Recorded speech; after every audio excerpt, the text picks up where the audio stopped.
Welcome to the ExecMBA Podcast. I'm your host, Brett Twitty, and you are listening to a new episode. On this episode of the podcast, I'd like to feature a conversation I recently recorded with Zack Golden. Zack is an Executive MBA format student in our class of 2020, and he and I recently sat down and talked a little bit more about his MBA journey, what led him to Darden, what he's enjoyed about the program so far, his upcoming global residency to India, as well as his advice for prospective students. So without further ado, here's my conversation with Zack Golden. Zack, welcome to the podcast. Thank you. I've been looking forward to doing it for a while. All right. So for our listeners at home, tell us a little bit more about you. Who are you and what do you do? Yeah, my name is Zack Golden. I work at a firm called Dyson Capital Advisors in Alexandria, Virginia. We're based out in Old Town, but we serve clients all over the country.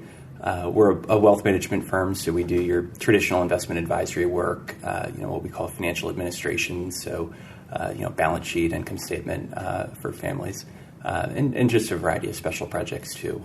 Operate more in the sort of multifamily office space of the wealth management industry.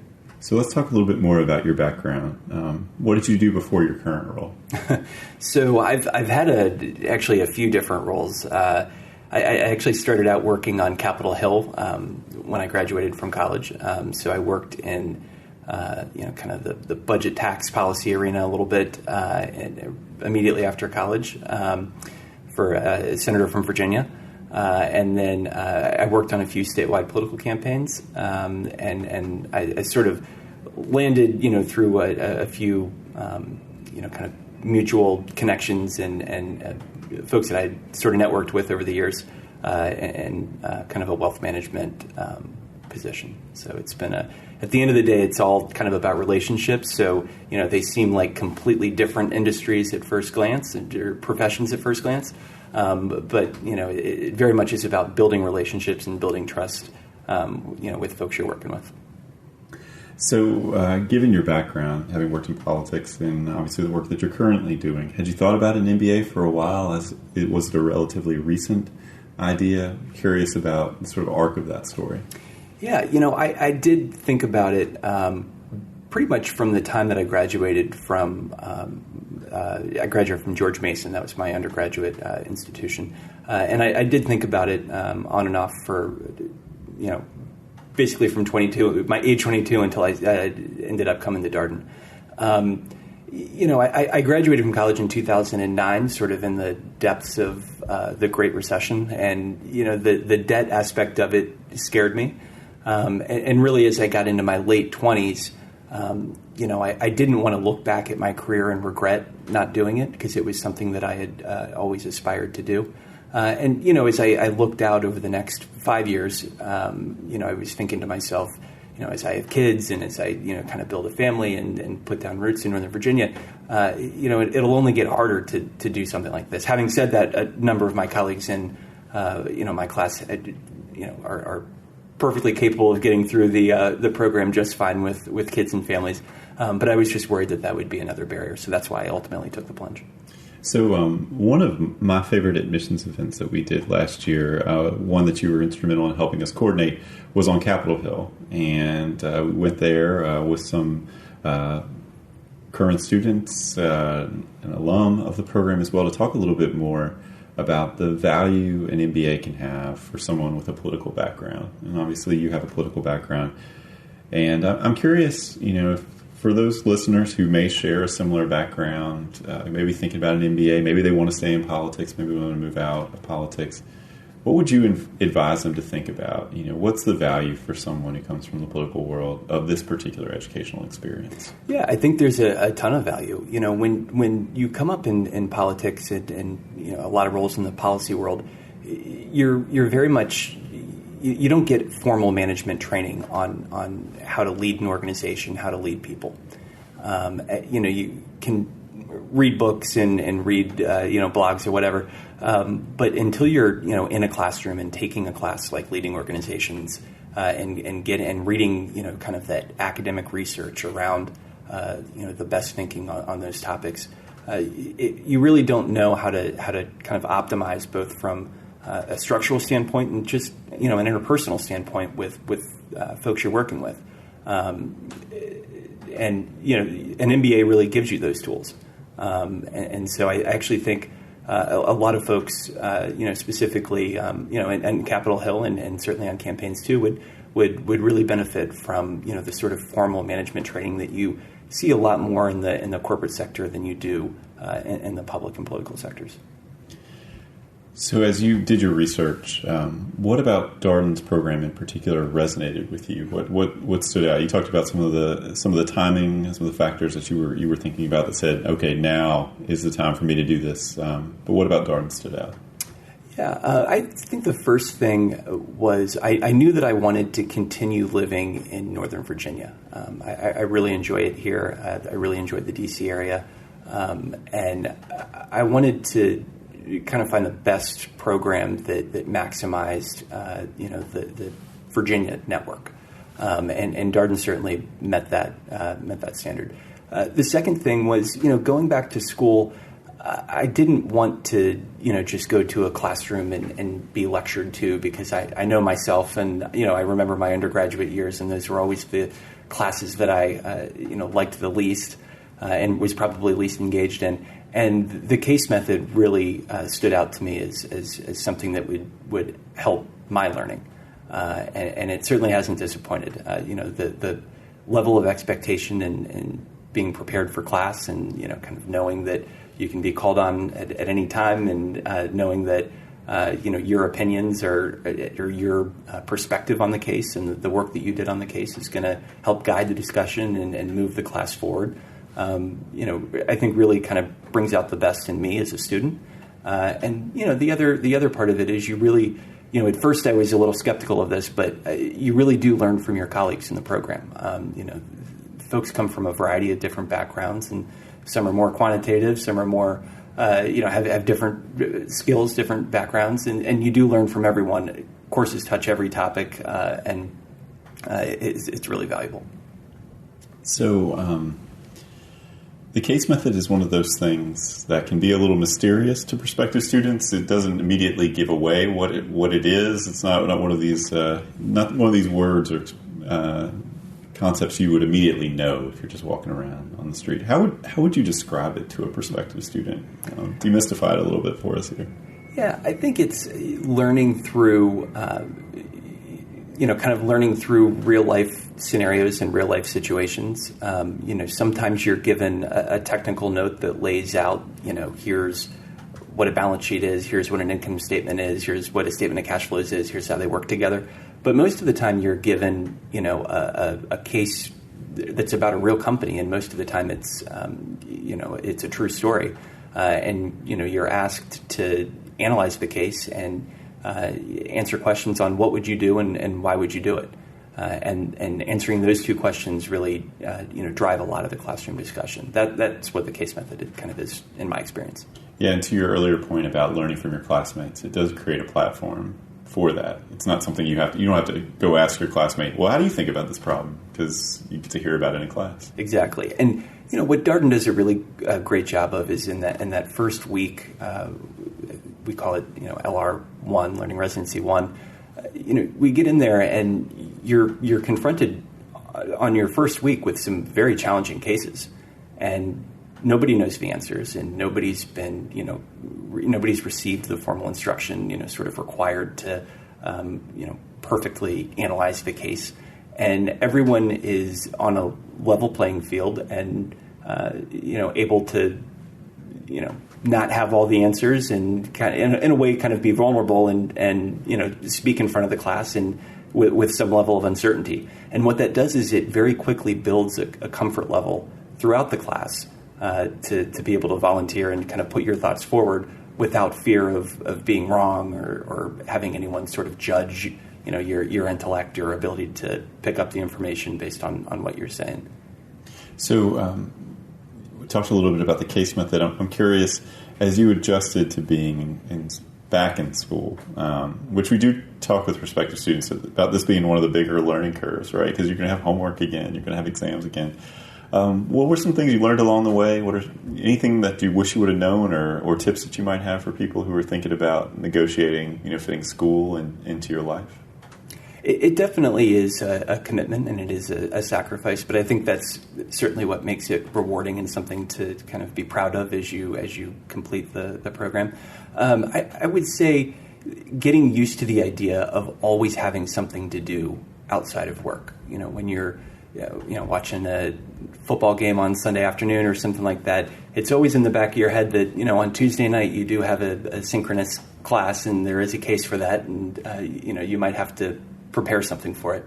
And so it really does, focus you, that idea of always having something to do. It focuses you. And I think, frankly, over the 2 years that you're here, it makes you better at managing your time, both at work and outside of work, because you have so much less of it.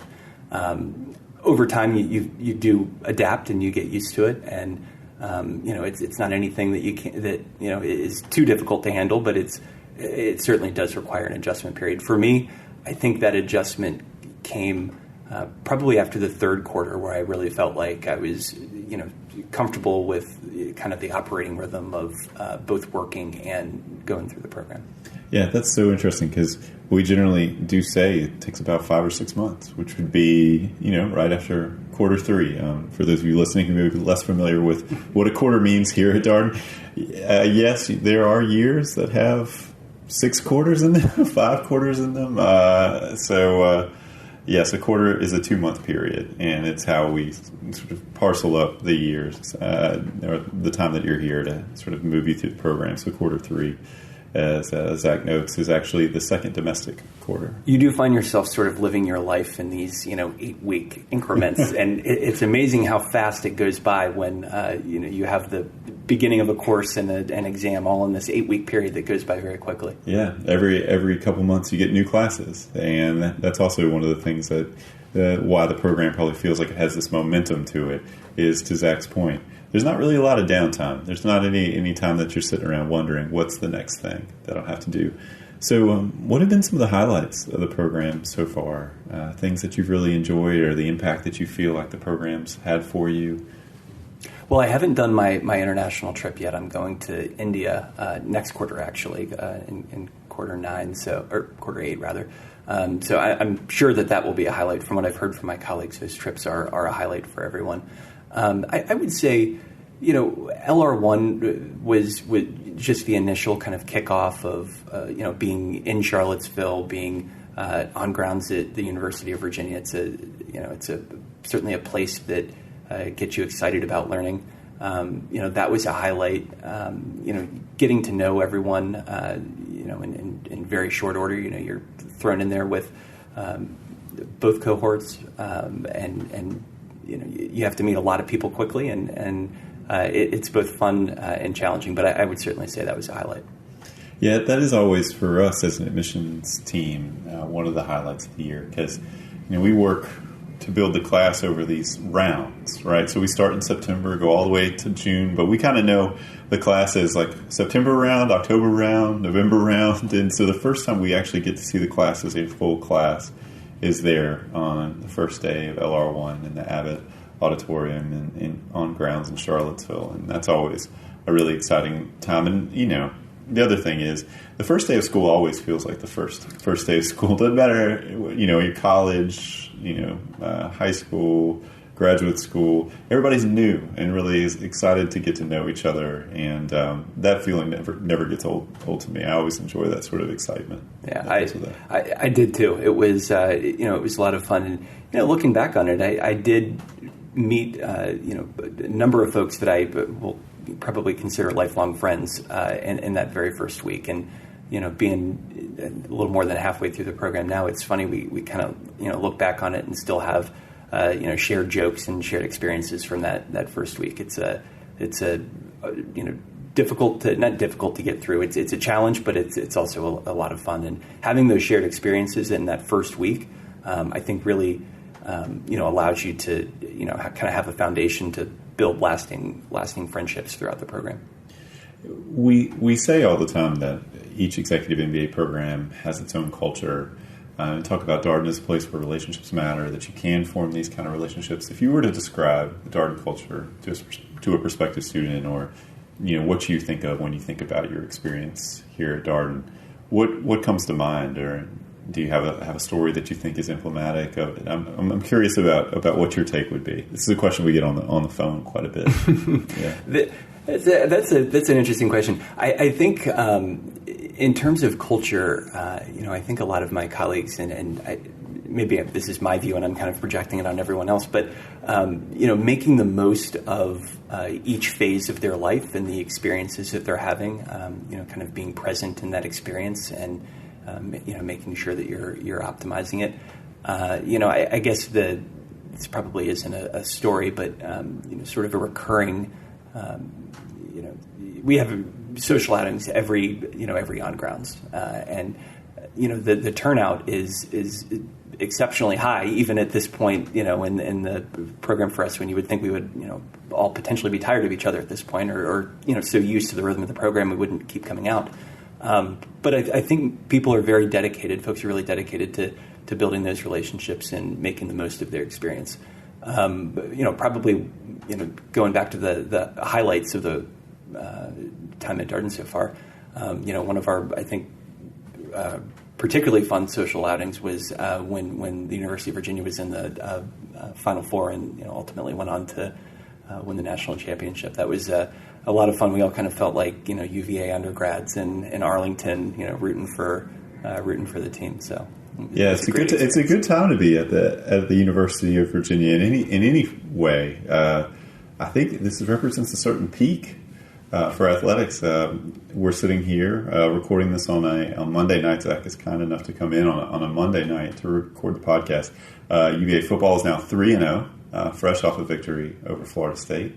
Obviously, basketball. Well, we all know how that story ended. So national champions, at least for the next few months.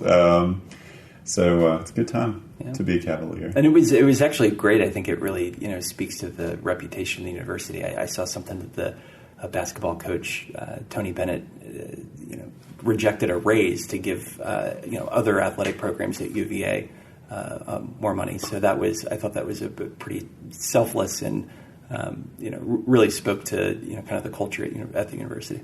Tony Bennett. Just, there's no shortage of Tony Bennett admirers in this world. I think he probably gained a few more fans.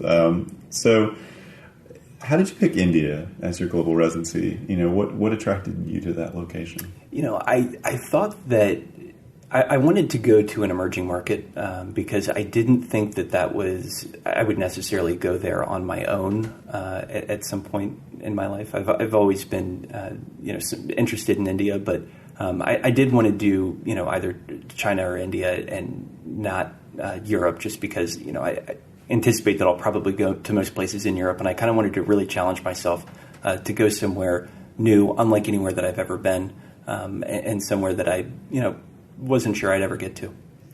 Yeah, Lottie Carr, friend of the podcast, she's been on here before, talk a little bit about the global residencies. That's her favorite global residency, and it's because it is so unlike what everyone knows in their sort of day-to-day life, right? It gets you outside of your comfort zone almost immediately. And so you're all there having, what's a transformational, fairly intense experience. And there's just so much to see and do. Obviously, you could spend much longer than a week in India. Many folks do go over early, stay late. Are you planning a side trip, or is it all business? This is wonderful news, but I'm actually my wife is having a baby at some point in the next week or two here, and so I'll be I'll have about a 1-month-old when I go to India, so I won't be taking any extra time. But I probably would otherwise. So for those of you who are listening to the podcast wondering if life continues apace while people are in the program, the answer is yes. We've already had, I think, a baby or two born to our class of 2021. We have. There's a baby or two. I think it's actually been like 5 or 6. Oh, yeah. Quite a few. Yeah, sure. So it's part of the circle of just the way the whole thing operates. It's amazing. Just when you think like, people have a lot on their plate, they're like, what's one more thing? Just add something else. So what are you looking forward to? You got a few more quarters here. What's on your mind? What are you planning to do during the elective period? Yeah, I'm really looking forward to, so the electives that I focused on, sort of given my day job are around, investing and, sort of Darden's offerings around investment management, securities valuation. And then I also took, I don't know that this is a path that I will take in my career, but the course offerings around entrepreneurship seemed very, very fascinating to me. And so I did sign up for entrepreneurial thinking with Greg Fairchild, which I'm in right now, and has proven to be probably one of my favorite classes so far. And there are a number of other entrepreneurial courses down the line.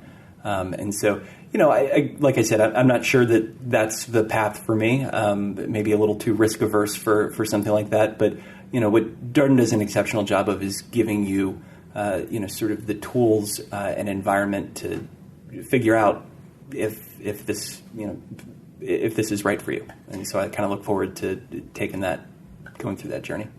Yeah, no, I mean, it's been one of the perks of hosting the podcast is I've gotten to talk to a lot of people about entrepreneurship at Darden, entrepreneurial resources at Darden.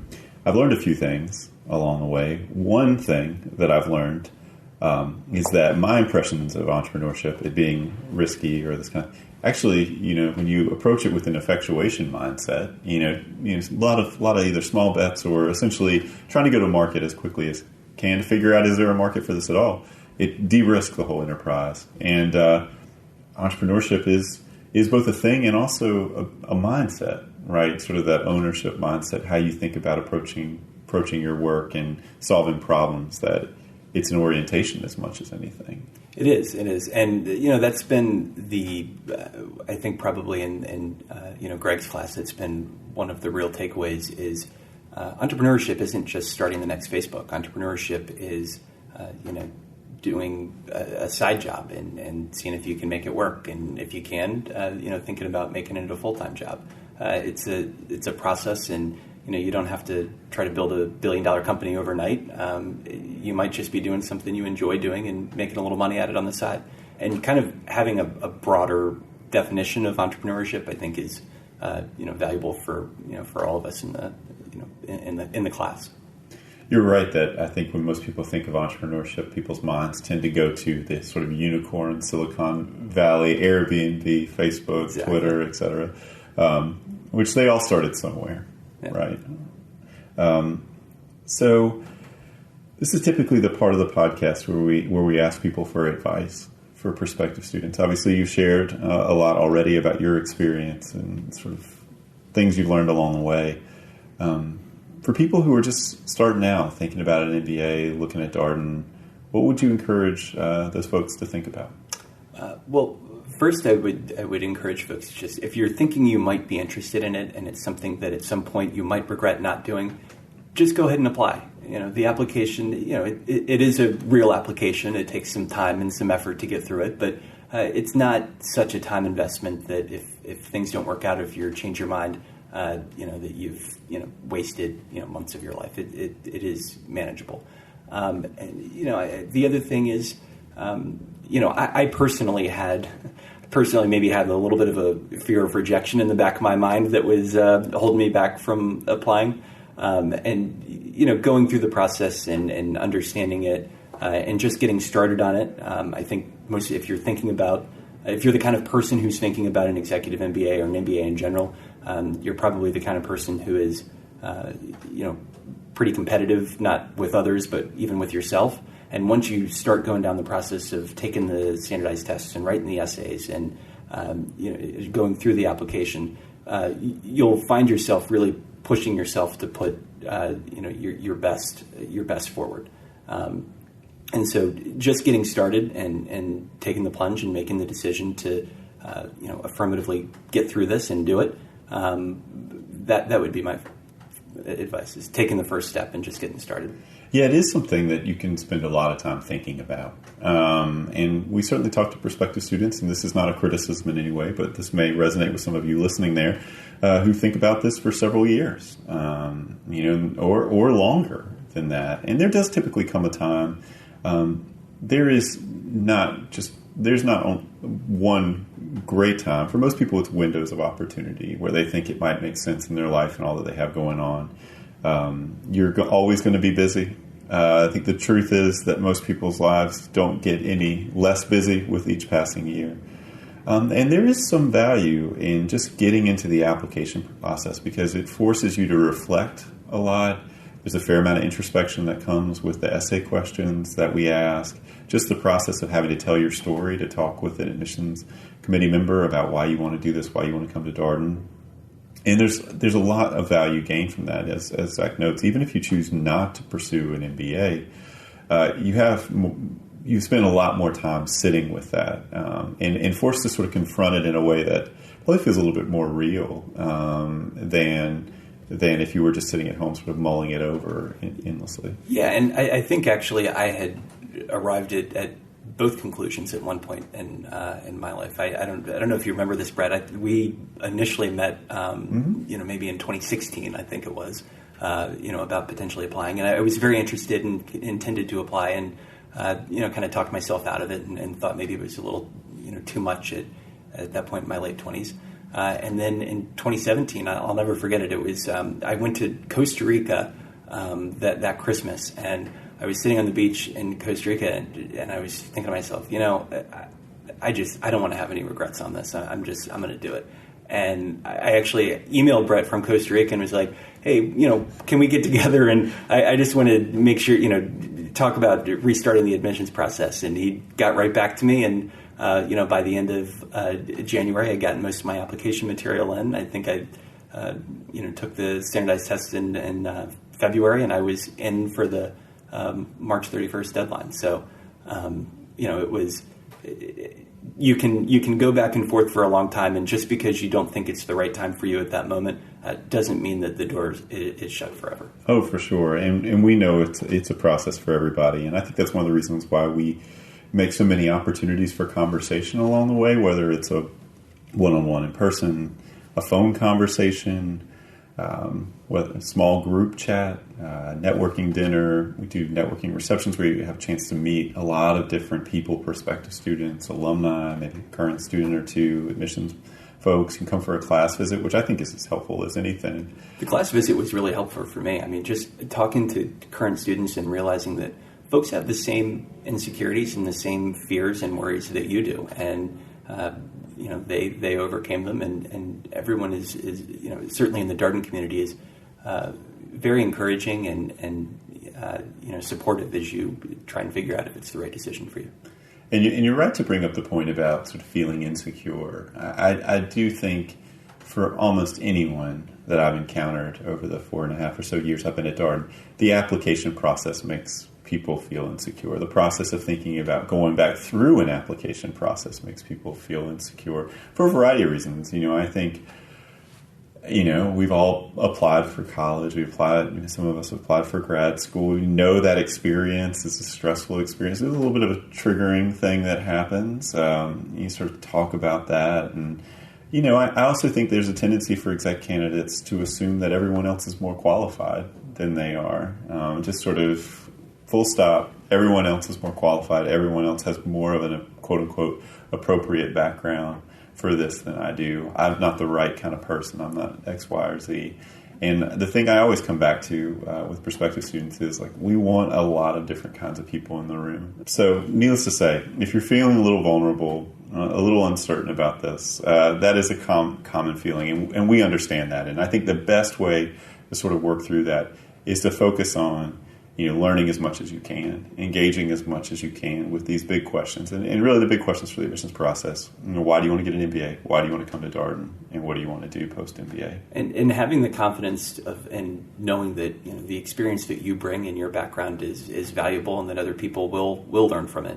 Even if you're not the private equity guru who knows how to do a perfect valuation of a company on day one, you still have a perspective and life experiences that are useful. And, one thing that I actually didn't realize until I came to Darden is some of the best, I think, learning moments for all of us in the classroom come from when you're working through, a quantitative problem, whether it's in, decision analysis or, accounting or finance or whatever. And you're not confident that you know the answer, but you're, the person who's presenting it and you're working through it, and you make a mistake in front of everyone. And that is the same mistake that a lot of folks in the class made as well. And it gives the professor an opportunity to kind of point it out and re-explain that particular concept that clearly a number of people were struggling with. And so a lot of value comes from those kinds of interactions. Yeah, you're right. It comes back to culture and norms, what the expectation is for people in class and how you're expected to engage with each other, relate to each other. I like to believe that class is that kind of environment where you can be wrong. If you make a mistake, as you note, it's a teachable moment, right? You're not the only other person in class who had that thought. Exactly. Having said that, if I'm being completely open and full disclosure, I probably do have some room for improvement on volunteering of my sort of quantitative models when I'm not 100% certain that I have the right answer. That's all right. It's all part of the process, right? So still have 3/4 left to get it right. Well, Zack, thank you so much for your time this evening. It's been a pleasure. Appreciate your candor and being so open about your experience and sharing with our students. Absolutely. It was a lot of fun. And that was my conversation with Zack Golden, an executive MBA format student in our class of 2020. As always, if you have any comments, suggestions, requests, anything you'd like for us to cover here on the podcast, we're all ears. We can be reached at exec, that's EXEC, MBA at darden.virginia.edu. Until next time, thanks for listening.